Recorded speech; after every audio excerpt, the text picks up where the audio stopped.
As COVID numbers continue to rise, more and more districts are making the decision to switch back to virtual learning. Yeah, just today, Granville and Wyoming Public Schools made that change. Some other districts, meanwhile, telling us they're hoping the upcoming holiday break will give them a chance to catch up and contact trace. Michael Martin explains.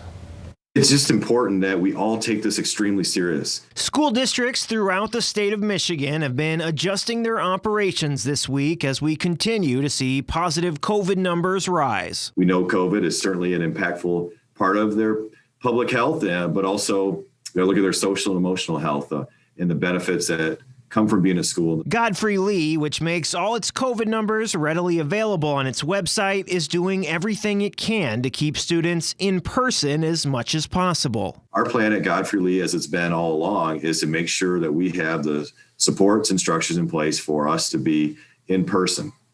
With that said, we do have plans in place to shift to virtual if needed. We have strictly cohorted kids so they don't interact or intermingle with other groups of students, and that's a great mitigation strategy.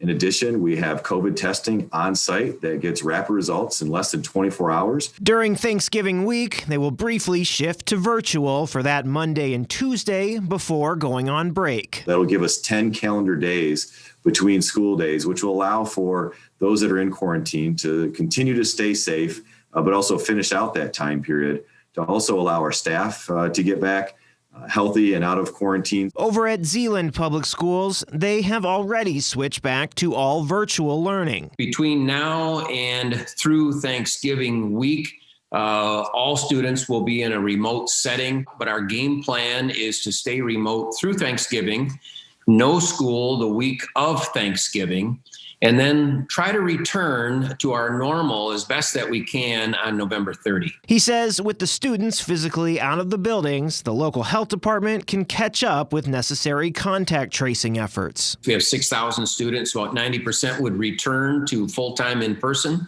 And as long as we have the staff available, and it looks like most of our students will be off quarantine and ready to go. Each district continuously evaluating an always changing situation. We know that education is best when it's in person, face to face, and we react and learn with each other. The message right now to our community is that we know this is hard for you. We appreciate the help as we all try to get back to a safe setting so that we can keep your kids safe when we return. Michael Martin, Fox 17 News.